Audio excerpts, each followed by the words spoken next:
से भी करवाओ, रिवीजन जो करवाना है करवाओ। सर हमें टाइम में कुछ चेंजेस है? सब हो जाएगा इस वीक, सब हो जाएगा। चलो सर हमारे टाइम में कुछ चेंजेस है क्या? अच्छा हाँ सर, स्कूल का टाइम कब से 2:40 तक हो गया। हाँ तो कुछ चेंज करेंगे, 15 मिनट आगे बढ़ा। 15 मिनट नहीं सर, 2:40 तक हो गया। पिछली बार 2:10 तक था, अब 2:40 2:40 हो गया है। हाँ। छुट्टी हो गई हमारी। तो ठीक है, आगे बढ़ाना पड़ेगा, आधे घंटे आगे बढ़ाओ। 4 बजे। चलिए 6:30 से क्वेश्चन देखिए, इन text question.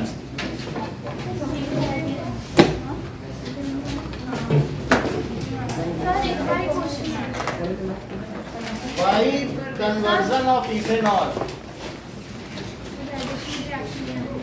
Of ethanol to ethanoic acid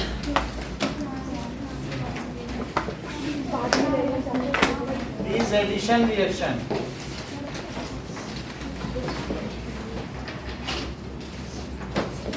So इसका आंसर देखिए कि C2H5OH when it is getting converted into CH3, बात नहीं करो, COOH in the presence of alkaline KMNO4 or acidified K2Cr2O7. So during this reaction the hydrogen क्या हो रहा है बताइए कि is removed. During this reaction आप देख लो यहाँ कितने हाइड्रोजन है, 6 और वहाँ क्या? Okay. Now उसने फोन तो किया था।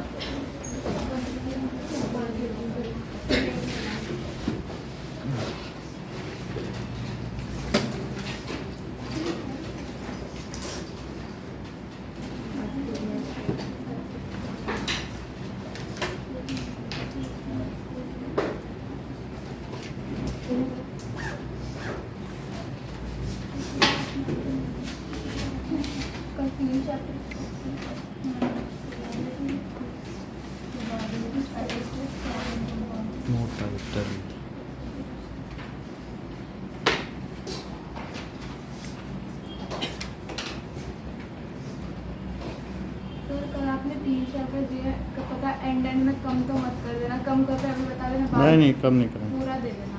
पूरा ही दे रहा हूँ।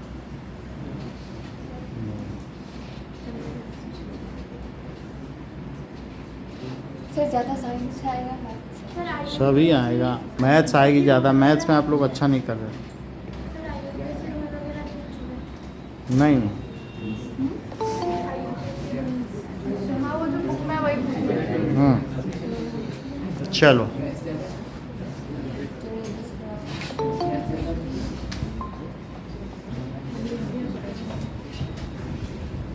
okay. Now so during this reaction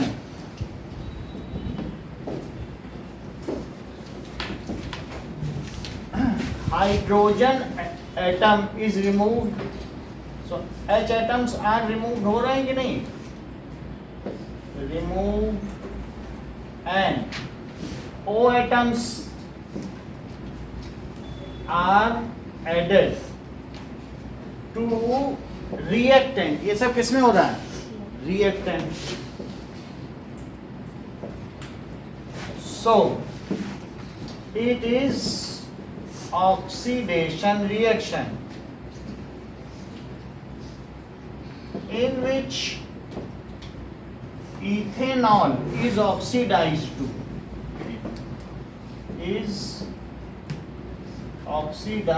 to ethanoic acid in presence of, इसकी प्रेजेंस में ऑक्सीडाइजिंग एजेंट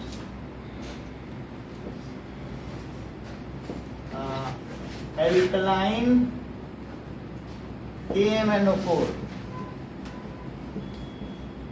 और acidified K2Cr2O O7. Second is a mixture of oxygen, जो मैंने ऑक्सी एसिटिलीन टॉर्च गैस कही थी वही कहा जा रहा है. A mixture of oxygen and ethyne. Ethyne को एसिटिलीन भी कहते हैं. Ethyne is burned for welding. Sir वो एसिटिलीन लिख दीजिए. हाँ, फॉर वेल्डिंग. ठीक है. Can you tell why a mixture of ethyne and air is not used? Can you tell why a mixture of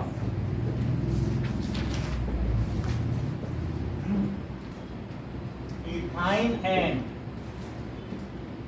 air is not used? अब देखिए, ethyne sir Is- first वाले में addition reaction है कि oxidation? Oxidation reaction है, H2O remove हो जाएगा. ठीक है. इसमें ऐसा कुछ नहीं है कि ऑक्सीडेशन रिएक्शन. समझ में आ रहा है? क्या लिखा है? ऑक्सीडेशन लिखो. वाई पूछा है, इसमें वाई का आंसर क्या? इसमें क्वेश्चन है तो वाई का आंसर ये हो गया कि इसमें ऑक्सीजन चूंकि रिमूव हो रहा है, ये रिमूव हो रहा और वो ऐड हो रहा था, हो गई ऑक्सीडेशन. हाँ. अब बाकी आपने क्लैरिफाई कर दिया कि कौन सा किस में ऑक्सीडाइज हो रहा है और ऑक्सीडाइजिंग एजेंट क्या है.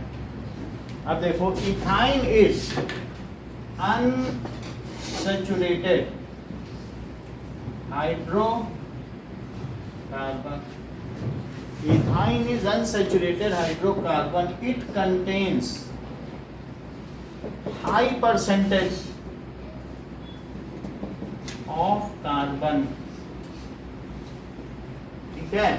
So during arc welding क्या होगा बताइए? During arc welding there is chance of deposit of unburnt carbon particle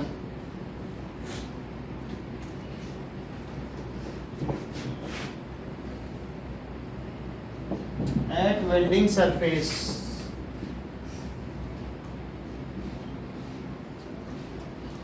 which can make it weaker. Make welding weaker, जो welding को weak बना देगी. Hence we add, इसलिए हम क्या करते हैं? We add pure oxygen. So oxygen with C2H2 which ensures complete burning of it. वो क्या इंश्योर करेगा? Which ensures complete burning with no carbon deposit and elevated ignition temperature and elevated melting temperature of surface. Melt करना है ना उनको. Melting temperature. Air is not used as air contains only 21% of oxygen. Air is not mixed in oxyacetylene torch gases. इसका नाम यही है, torch gas, as air contains only 21% oxygen. तो हमारा पर्पस नहीं सॉल्व होगा, पूरा इथाइन बर्न नहीं होगा, उसमें इतनी है ही नहीं ऑक्सीजन. तो इसलिए हमने ऑक्सीएसिटिलीन टॉर्च गैस में इसको यूज किया है ना. अब देखिए,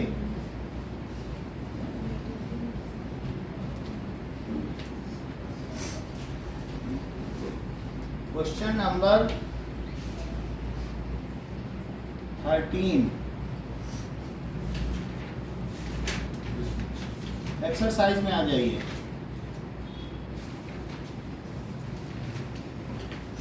ninth question, why carbon and its compounds are used as fuel for most application? Why carbon and its compounds are used as fuel for most applications? So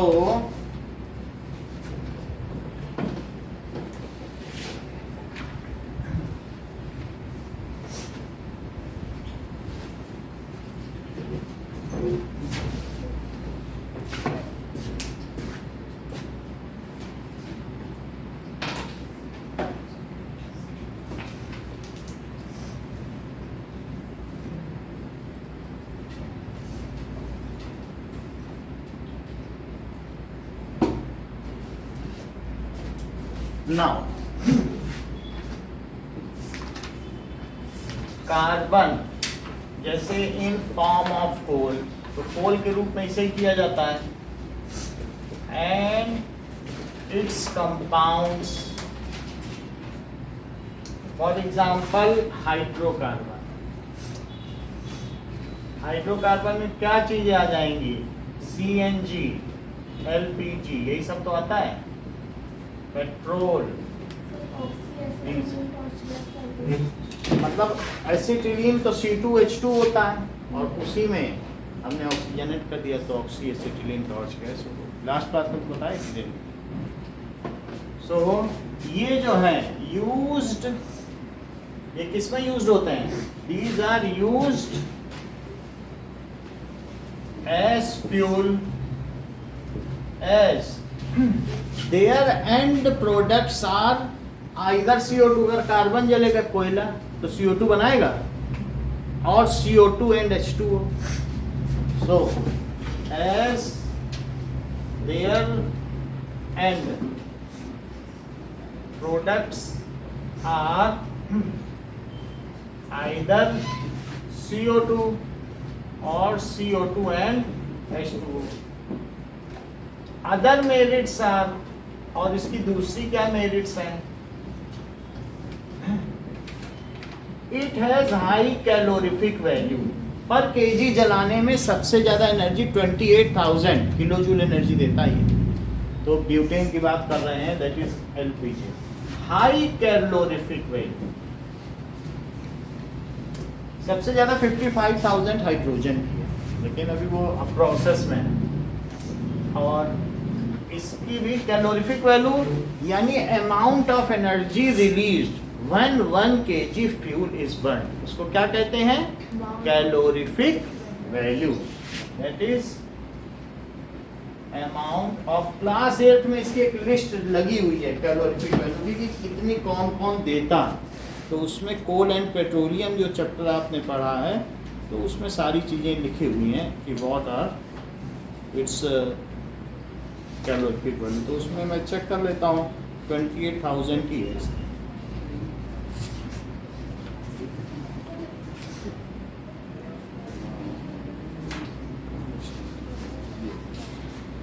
diesel change 55,000 है, बहुत ज़्यादा है, और हाइड्रोजन की तो 1,50,000। तो ठीक है ना, ये अलग अलग कैलोरीफिक वैल्यू की है कि नहीं? 55,000 किसकी है, और लकड़ी की सिर्फ 17,000 है। So that is it has high calorific value. 1 kg जले, so amount of energy released on burning of 1 kg fuel, उसे क्या कहते हैं? is called calorific value. It does not leave residue after burning. जब ये जलेगा तो इसके पीछे राख तो नहीं छूट जाएगी ना, जैसे तुमने मीथेन जला ली या घर में LPG, तो क्या राख छूट जाती है? So it does not leave residue after burning. It is easy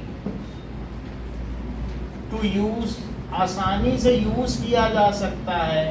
Easy to store, आसानी से कहीं किनारे में एक सिलेंडर रख दो, लकड़ी की तरह नहीं या भूसे की तरह नहीं कि एक कमरा भर गया भूसे से, ऐसा तो नहीं है ना. Easy to store and easy to transport. Transportation में भी सिलेंडर ऊपर से पटक देता है, कुछ होता है उस सिलेंडर को आराम से. Easy to transport.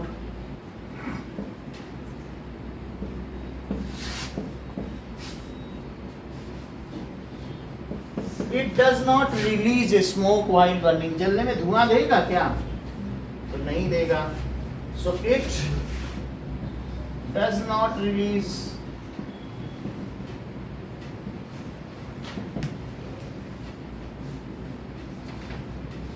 smoke while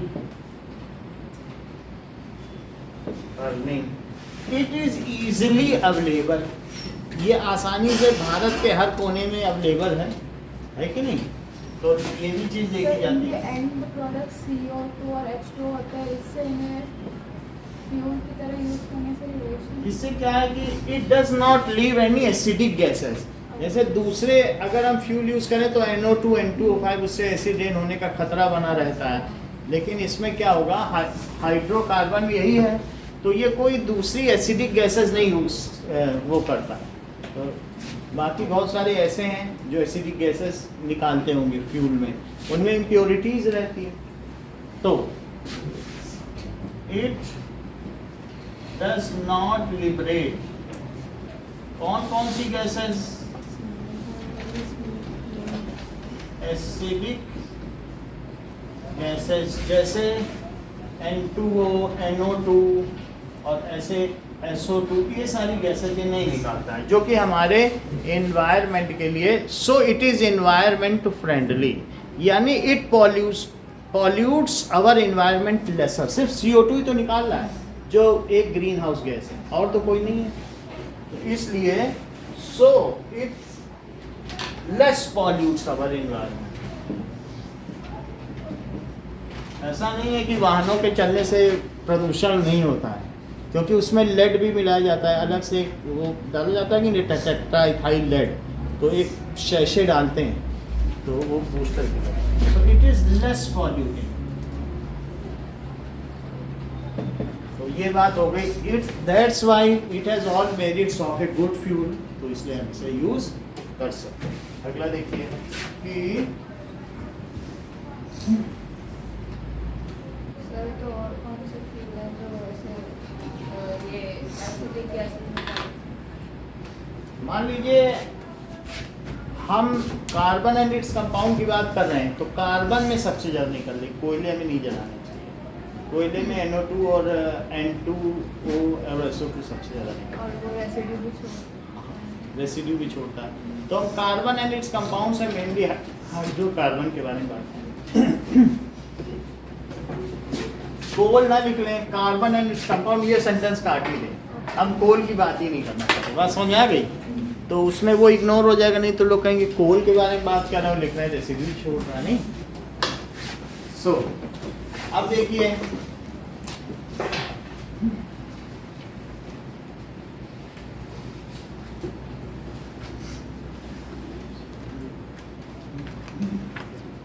make electron dot structure of cyclopentane. That is question number 3 है जो हम लोगों से छूट गया है. इन टेक्स्ट क्वेश्चन है, देखिए शुरू में पूछा है सर. वो थर्ड में जो एक पॉइंट है उसमें पेज नंबर 60. हाँ सर, थर्ड में जो एक पॉइंट उसमें है it is high calorific value. इसमें क्या है? हाई कैलोरीफिक वैल्यू, बहुत ज़्यादा कैलोरीज निकालता है. तो इसकी कैलोरीफिक वैल्यू 55,000 किलोजूल पर केजी है. 1 केजी है ना. हाइड्रोजन की 1,50,000 और लकड़ी की वुड की 17,000 किलोजूल पर केजी. और LPG की ये वुड की है और इसकी अब 55 1000 किलो जूल पर केजी। और हाइड्रोजन जो भी कन्वेंशनल है अभी बन रहा है, लेकिन भारत इसमें सबसे अग्रणी है किलो जूल पर, तो ये H2 की होगी, ये LPG, तो फिर भी काफ़ी ज़्यादा है। अब फोर्थ देखो, draw electron dot structure of, third question है टेक्स्ट का, डॉट स्ट्रक्चर ऑफ साइक्लोपेंटेन। तो साइक्लोपेंटेन में 5 C बना दें आप, और इससे अगर आप देखो तो सबकी टेट्रावैलेंसी के लिए 2 हाइड्रोजन लगेंगे कि नहीं लगेंगे? नहीं तो टेट्रावैलेंट हो ही नहीं पाएगा, तो इसलिए, और साइक्लिक है तो रिंग लाइक स्ट्रक्चर होगा, ऐसा हमें बनाना होगा, है कि नहीं? या और ज़्यादा करना चाहें तो CH2 ये कंडेंस्ड स्ट्रक्चरल फार्मूला है, लेकिन और ये डिटेल्ड स्ट्रक्चरल फार्मूला है, और ये इलेक्ट्रॉन डॉट स्ट्रक्चर फार्मूला है। ये कंडेंस्ड स्ट्रक्चरल फार्मूला है, ये डिटेल्ड स्ट्रक्चरल फार्मूला, और अब इलेक्ट्रॉन डॉट स्ट्रक्चर उसने पूछा है। तो H को एक दे दें, साइक्लोपेंटेन मतलब पेंटेन बनाओ और नीचे 2 हाइड्रोजन 2 देंगे तभी तो टेट्रावैलेंसी होगी। और जोड़ दो। हाँ, और किसी तरीके से, सब ऊपर वाला डिटेल है ना, मतलब सबसे पहले। हाँ, ये डिटेल्ड स्ट्रक्चरल फार्मूला, नीचे वाला कंडेंस्ड है। और अगर मॉलिक्यूलर फार्मूला लिखना चाहोगी तो C5 एक्सटेंड लिख देना, तो वो क्या कहलाएगा? Molecular formula, condensed structural formula, detailed structural formula and electron dot structural formula. अब देखिए H नो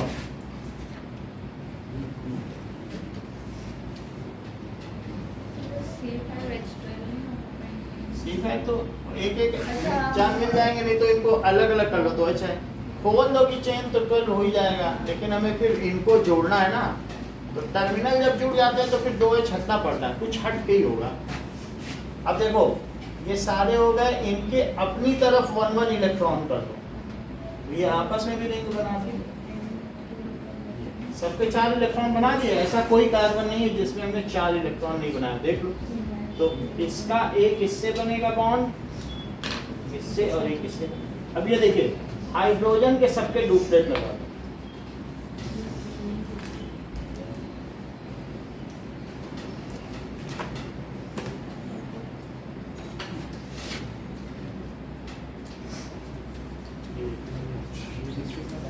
इसके साथ आएगा।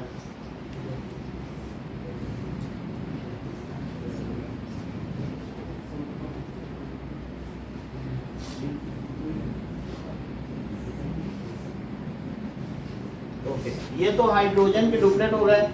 इस वाले को इन दोनों से कलेक्ट करना है एक इलेक्ट्रॉन, और इनसे भी कलेक्ट कर लेना है। इस वाले को क्या करना है? इन दोनों से कलेक्ट करना है और इनसे भी कलेक्ट कर लेना है। ये क्या करेगा?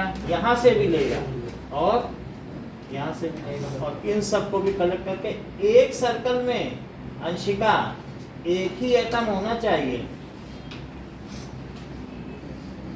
2 एटम नहीं होने चाहिए, और कोई सर्कल बिना एटम के भी नहीं होना चाहिए। ये इलेक्ट्रॉन, समझ आई बात? अंशिका नहीं है? ये गलती करती है, इसीलिए हमने बताया।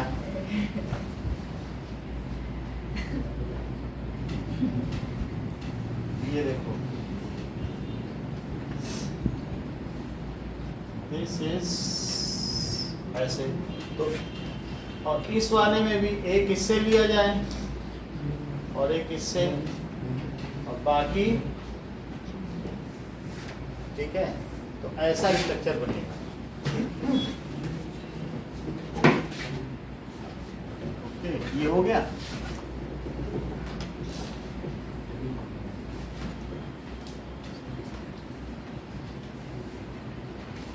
तो हर एक आइटम में आप देख लें तो पता चल जाएगा। 3-4 क्वेश्चन करते हैं।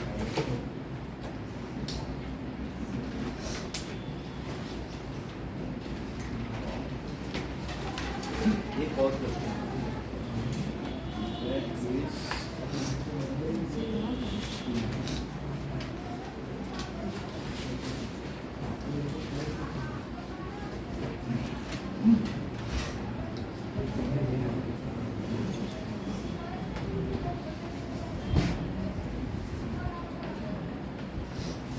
What is hydrogenation? What is its industrial importance? इस क्वेश्चन देखो, एक्सरसाइज का है।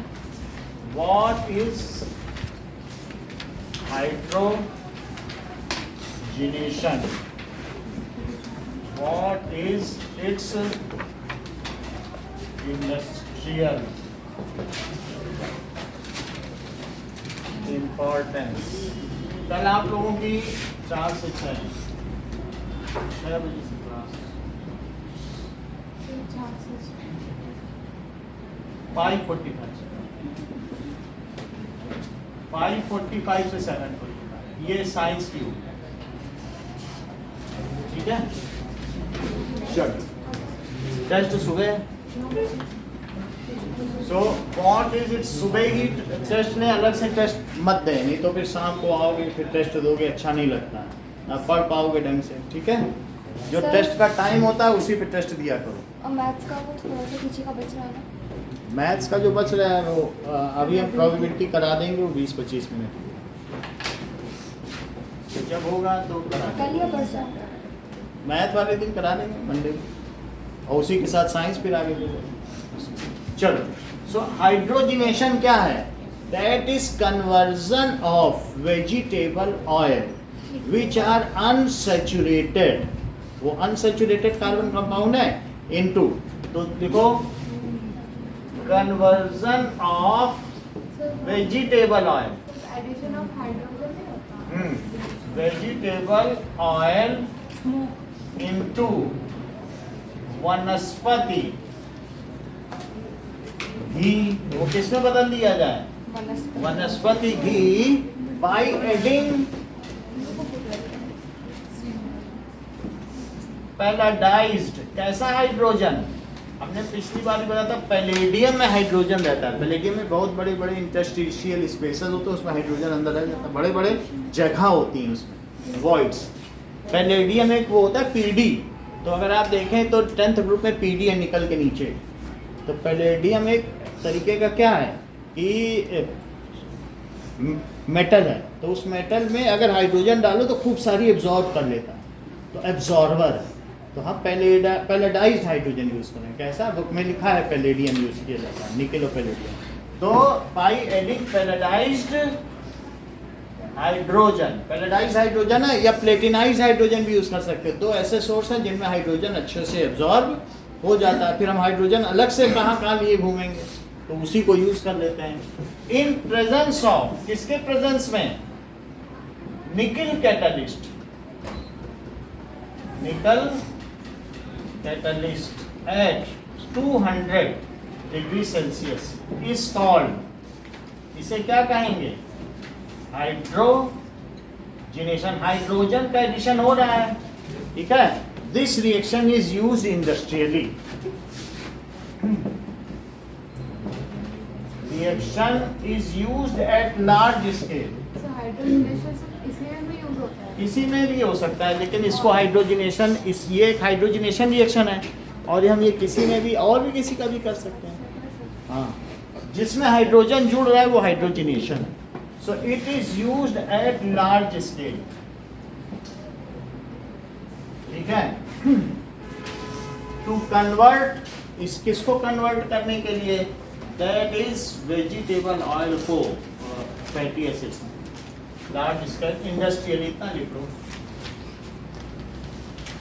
अब देखिए कि RC double bond R +H2, और यहाँ निकिल, पैलेडियम और 200 डिग्री सेल्सियस, तो R ऐसे ही लिख लो, बुक में तो और लिखा है, लेकिन यहाँ नीचे H लगा दो, बस 2 H लग गया कि नहीं? यही हाइड्रोजिनेशन है, एक बॉन्ड टूटेगा तो एक H2 लग जाएगा, ठीक है ना। कहाँ पे? लार्ज स्केल होता है। इंडस्ट्रियली ये बहुत बड़े स्तर पर यूज की जा सकती है। Right chemical reaction for conversion of ethanol into ethanoic acid.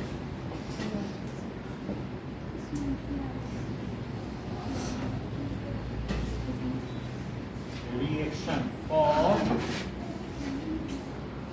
conversion of ethanol into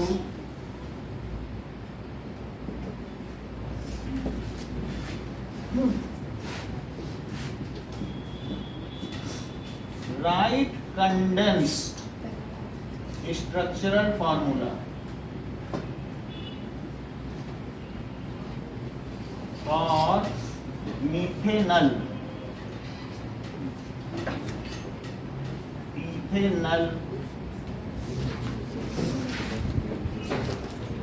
propanone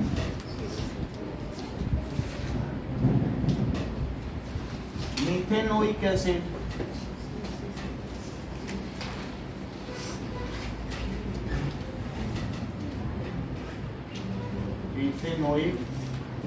acid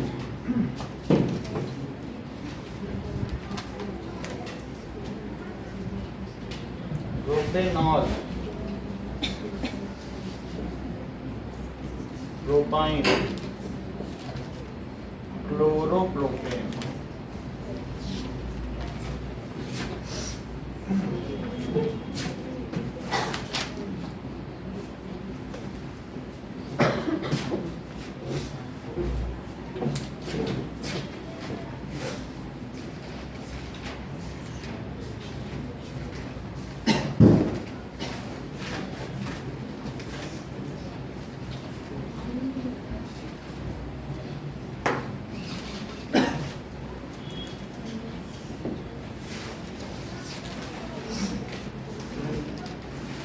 एक और क्वेश्चन है complete the following reaction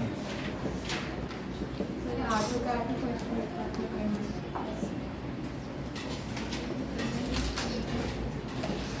C+O2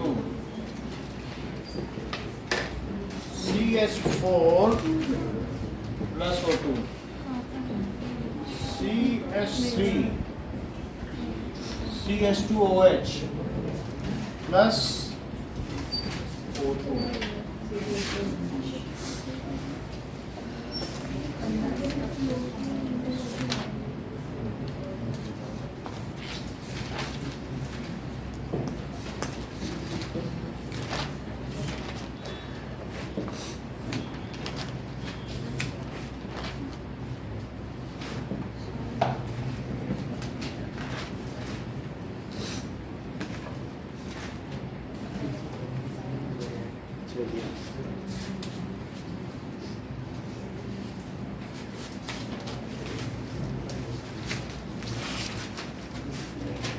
doubt मत रखिए, आपका तो बहुत गलत है। आप डाउट कैसे रख रहे हैं?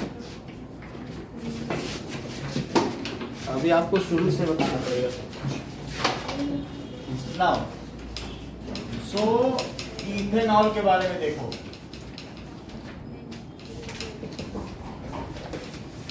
जमा कर दें अब, वरना समझ में नहीं आएगा, बाद में बताना पड़ेगा। लाओ, हाँ इतना टाइम नहीं लगता, 5 मिनट लगे। जमा करो।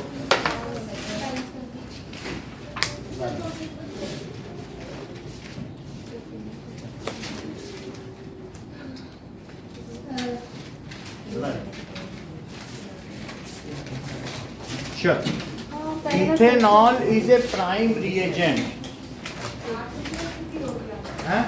हमारी 7:45 में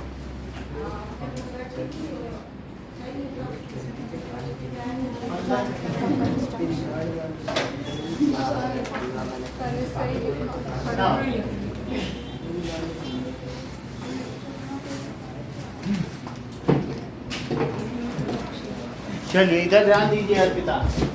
ethanol is a prime reagent used to make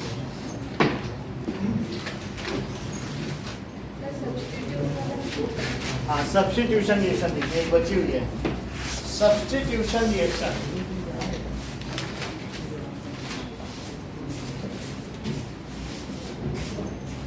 So in such reactions ये किसके द्वारा दी जाएंगी? Are given by saturated hydrocarbon.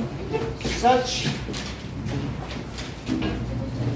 reactions are given by, बात नहीं करो, saturated hydrocarbons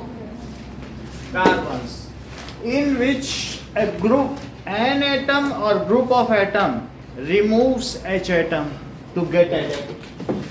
So in this, इसमें ये प्रतिस्थापन अभिक्रियाएं, किसी को सब्स्टिट्यूट करके हम आ जाएं.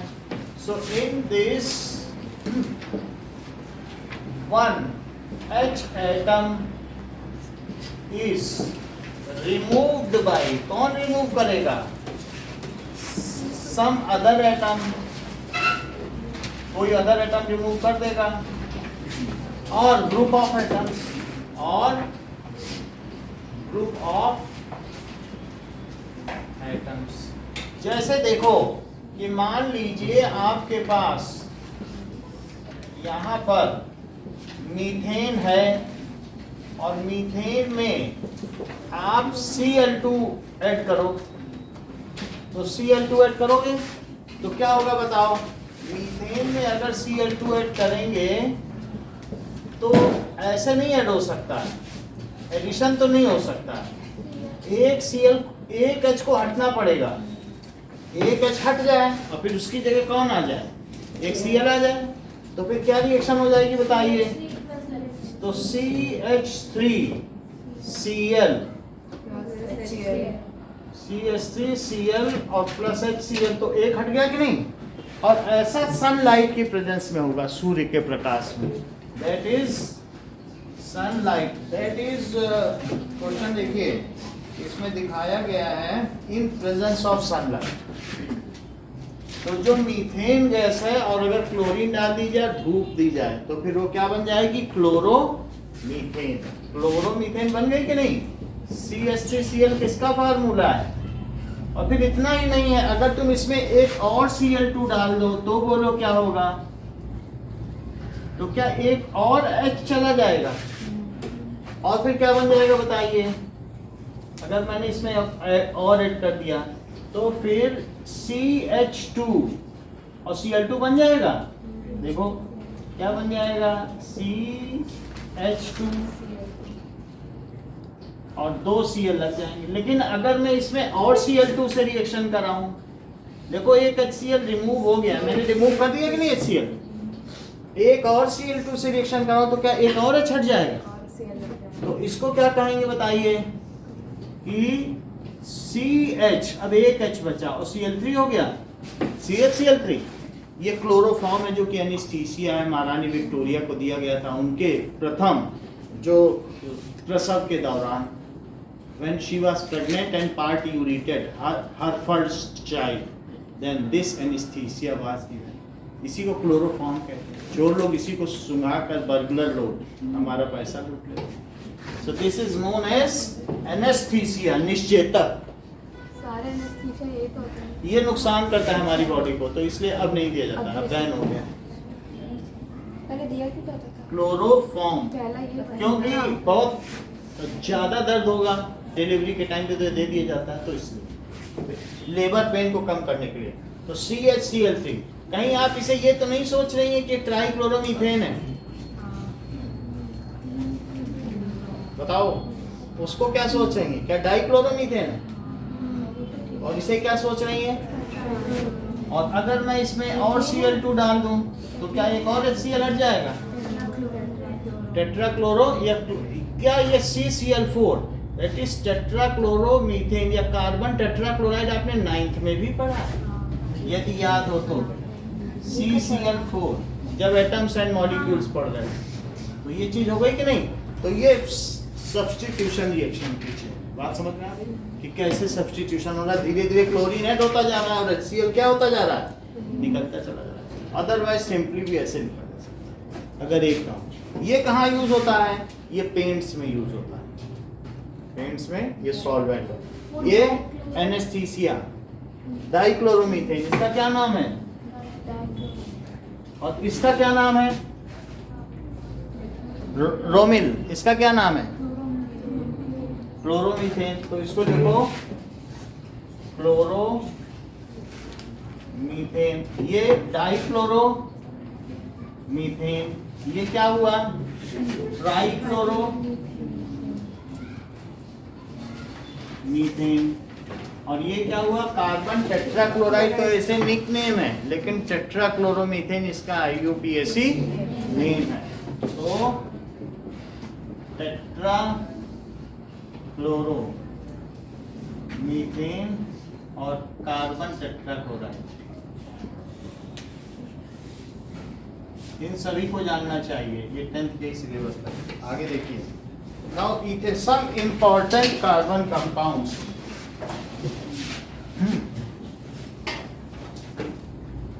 सम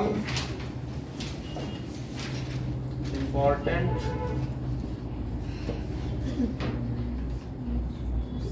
कंपाउंड्स, चेक करो। So ethanol and ethanoic acid के बारे में आपको बताया जाएगा।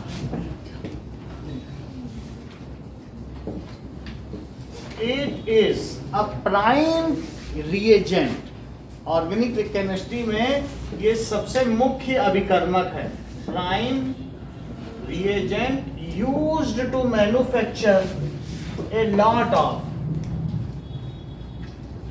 जैसे आपको मालूम है कि नमक से ब्राइन सोल्यूशन बना जाता है, फिर उसकी इलेक्ट्रोलिसिस से न जाने कितने बन जाते हैं, वैसे ये भी है। Used to manufacture many other organic compounds.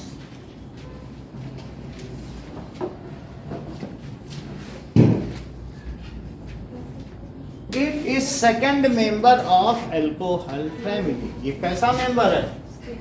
It is second member of alcohol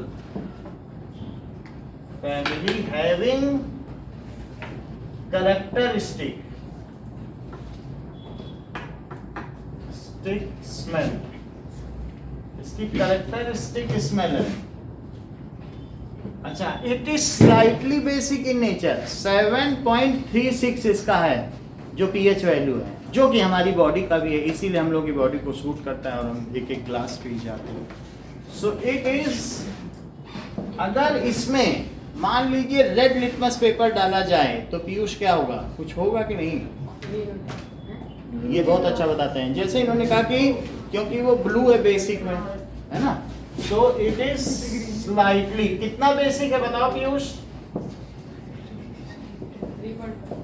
ये बहुत अच्छे बताते हैं बात। देखो, सच्चाई सच्चाई ही होती है, तो उन्होंने अपना बता दिया। हम लोग तो पिए नहीं है। वो बताएगा 3.5 लग रहा था उनको। तो इस तरीके से स्लाइटली बेसिक इन नेचर। अच्छा, अब आगे देखें, ये it mixes with water in all proportions, so it is well soluble in water। पानी मिला लो तो चम्मच भी नहीं चलाना, अपने आप मिल जाए। so इसलिए it is, ठीक है, well soluble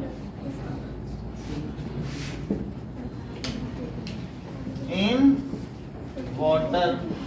it mixes in water in all proportions well। Characteristic smells इसमें जैसे कुछ भी है तो वो हमने बता दिया कि अल्कोहल है।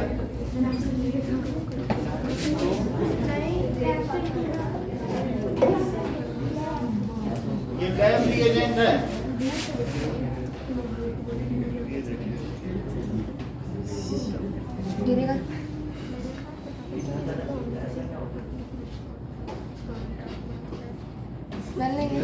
इसमें है कम है, स्मेल निकल जाती पानी है। ज्यादा मिला दिया होगा।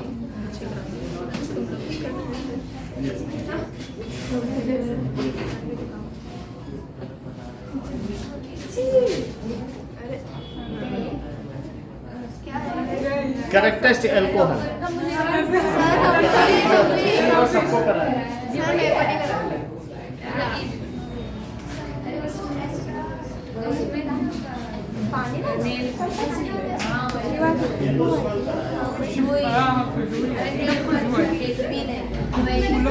ठीक है,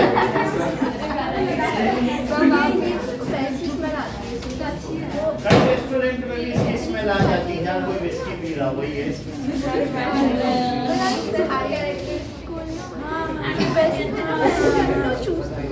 बड़ी अच्छी होती है,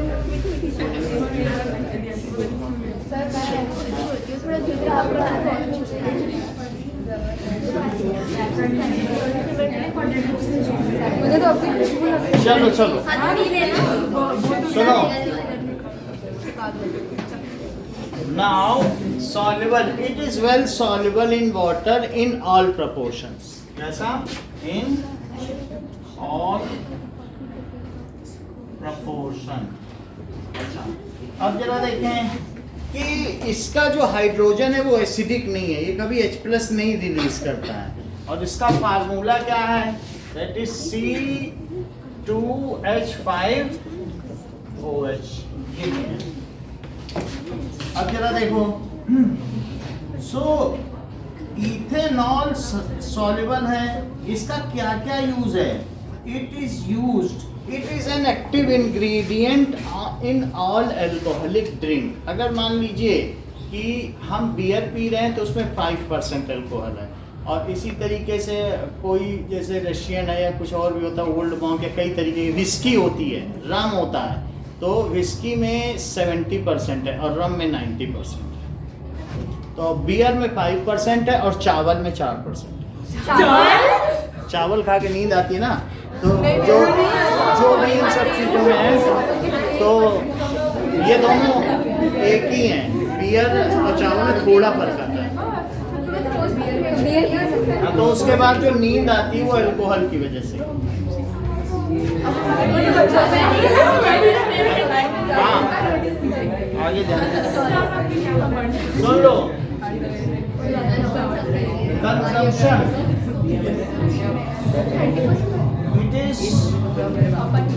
it is used in tincture of iodine. अगर हम इसमें थोड़ा सा आयोडीन, हमने आपको दिखा दिया है, थोड़ा आयोडीन डाल दें और कहीं वुंड्स हैं तो उसको लगा लें, वो टिंक्चर ऑफ आयोडीन है। तो अल्कोहल में आयोडीन मिला दिया जाता है, इसी की हॉस्पिटल में स्मेल आती है। So its medicinal use is as antiseptic in form of tincture of iodine, in which a pinch of iodine, एक चुटकी iodine, is mixed with alcohol to make it as an antiseptic। जो आपकी septic को या किसी घाव को ठीक करे उसे क्या कहते हैं? जैसे हल्दी एक एंटीसेप्टिक है, तो कहते हैं मेरे हाथ में घाव हो गया, सेप्टिक हो गया, क्या तुम्हारे पास कोई एंटीसेप्टिक है? तो हम कहेंगे हाँ हमारे पास शराब है, आयोडीन ले आओ लगा दें। So, it is used as antiseptic। ये कैसे यूज किया जाता है? Antiseptic in form of tincture of iodine। इधर देखिए, in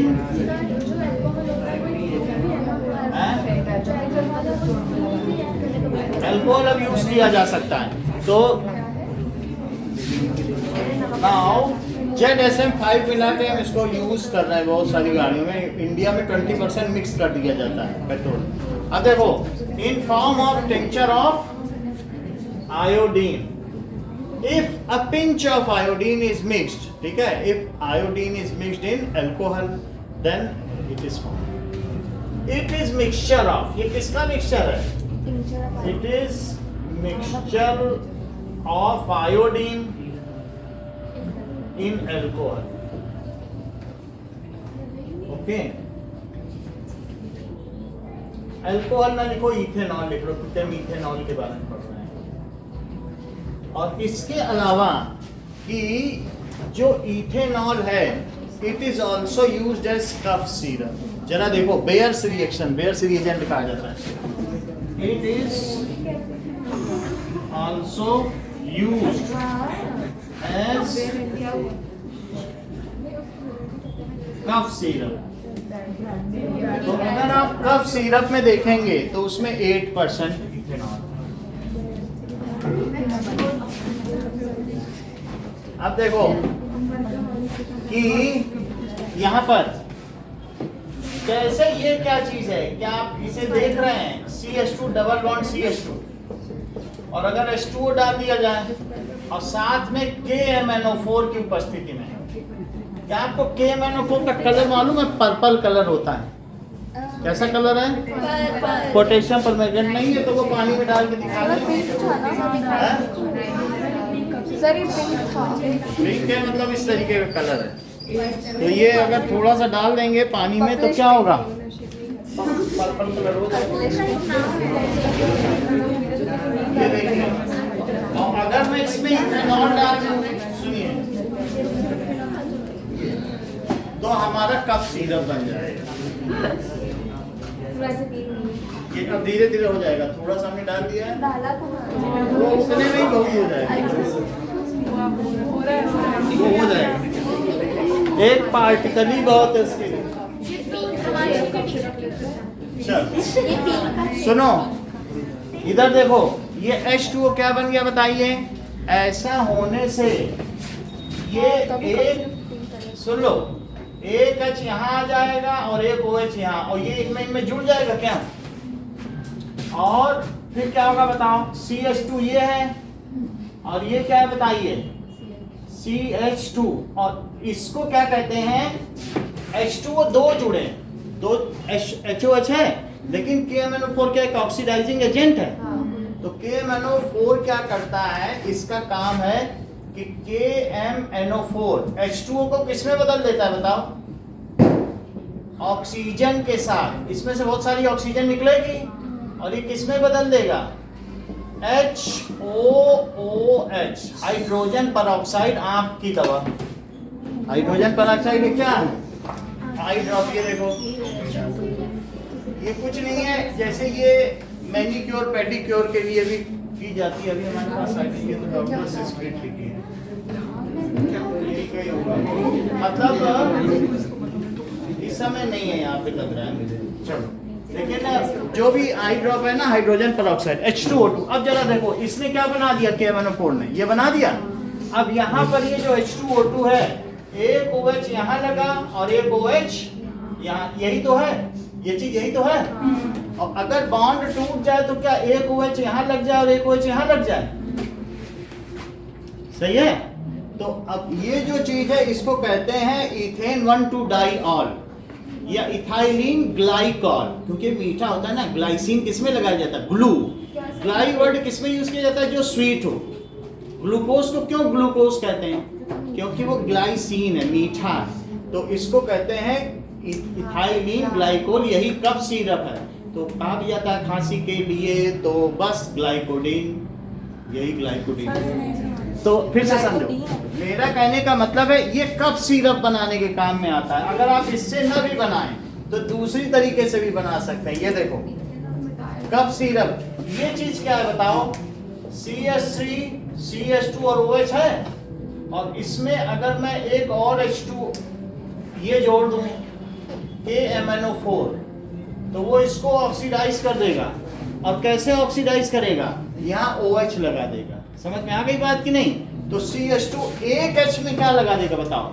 एक अपना O डाल देगा, 2 H को रहने दो। CH2 है कि नहीं? और एक H अगर बीच में O चला जाए, तुमने पहले भी देखा था, हमने कई रिएक्शन कही थी, O बीच में आ जा रहा था, तो क्या वही चीज आ जाएगी? Dihydroxy ethane. तुम यही तो कहना चाहती हो, 1,2 डाईहाइड्रोक्सी बोलो, या इथेन 1,2 डाइऑल। यही तो कफ सिरप है। ये देखो फिर से समझ में आएगा। अभी ये OH है, इसके बीच O आ गया ना, ये ऑक्सीडाइजिंग एजेंट है। और यहाँ पर भी क्या आ गया बताओ? अब इसे क्या पढ़ा जाए? Ethane 1,2 diol. इसी की बात की गई है, यही कफ सिरप है। और इसमें वाटर की प्रेजेंस में कराया गया। तो वाटर की प्रेजेंस में अगर हम ये करें, अगर इथेनॉल, ये समझ लीजिए, आप सेंटेंस समझ लीजिए, if water along with potassium permanganate, देखो ये इसी कलर की होती है कफ सिरप। अब आने लगे तो इथेनॉल में पानी डालो और थोड़ा पोटेशियम परमैंगनेट डालो, हिला दो, पिला दो, जूस को पिला दो। H2O लिखा उसी को आपने नीचे OH और H करके लिखा है। हाँ? उसी H2O को आपने नीचे OH और H करके लिखा है ना? उसी में नहीं, ये तो इथेनॉल है, ये चीज क्या है बताओ? CH3 CH2OH, ये तो ये है। इथेनॉल में ये डाला, तो इथेनॉल में क्या मिलाया? दैट इज एक्वियस सोल्यूशन, यही है बेयर्स रीजन। अगर कोई पूछे बेयर्स रीजन क्या है, दे देना। तो when aqueous solution of potassium permanganate is mixed, वो जो बोतल दिखाई थी विद इथेनॉल, तो इसीलिए कप सिरप 10 रुपए 5 रुपए में बाजार में बिकता है, बहुत सस्ता आता है ये, हैं? वाटर का क्या काम? देखो HKMNO4 जो है वो तो ऑक्सीजन दे रहा है। दे रहा है, Water में ठीक है। तो मतलब soluble- अभी इसके लिए क्या है, ये बहुत ज्यादा हम किसी को नहीं दे सकते कि प्योर पिला दें, और वो बच्चा है तो गिर ही जाए, तो इसलिए एक्वियस सोल्यूशन पतला करके पिलाते हैं। एक है हमें 5%, हमने कहा ना 8%, तो वाटर में मिक्स कर दिया और उसको ऑक्सीडाइजिंग एजेंट बना रहा, रिएक्ट कुछ नहीं कर रहा, बस उसको एक पतला करने के लिए। तो क्या लिख लें बताइए? How the cup syrup is made? by mixing ethanol and potassium आप बोलो। by mixing ethanol with water in presence of potassium permanganate. By mixing aqueous solution of potassium permanganate to ethanol, cup syrup is made. Aqueous solution of ये potassium permanganate को क्या कहते हैं? बोलो। अरे देखो इन्होंने बता दिया भाई, जो पढ़ेगा वो तो बता पाएगा। Bears reagent. तो अब हम लोग जब अनसैचुरेटेड और सैचुरेटेड सॉल्यूशन के बारे में देखेंगे तो इस बारे में भी हम सर देखेंगे। आपने वो वही बनाया ना? अब जरा इस चीज को लिखें, क्या बुक में लिखा है ये कप सिरप बनाने के काम में आता है? लाइन पढ़ो। सो क्या लिखें? इथेनॉल, पढ़ा कि नहीं पढ़ा अभी आपने? इथेनॉल इज मिक्स्ड विद, किसमें मिक्स कर दिया जाए?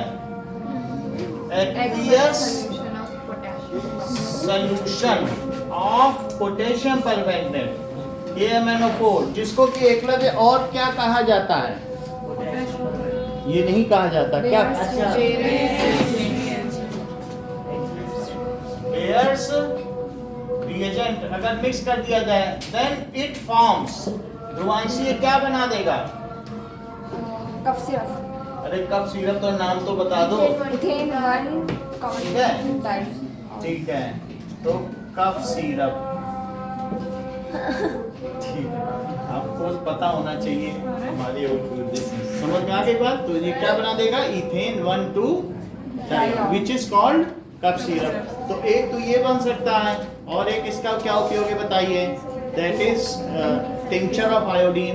It is used traditionally as a beverage in our society. A wide spread ill practice is that it is used as beverage, कि इसको हमारे समाज में बेवड़े पीते हैं, ये सामाजिक बुराई है, मतलब बुराई है। ये इथेनॉल के बारे में किधर है?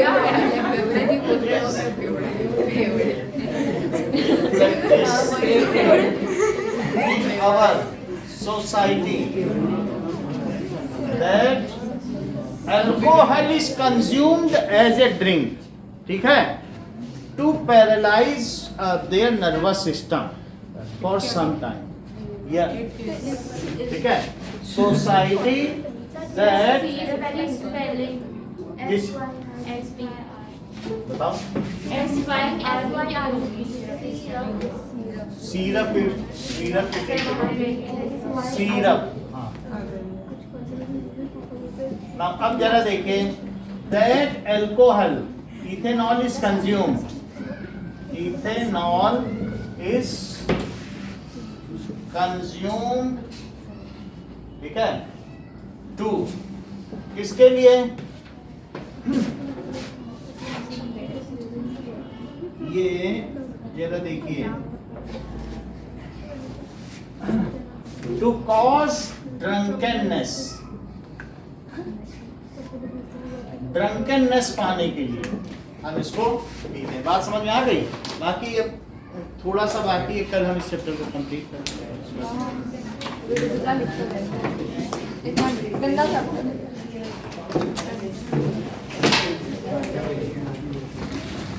Okay, thank you problem.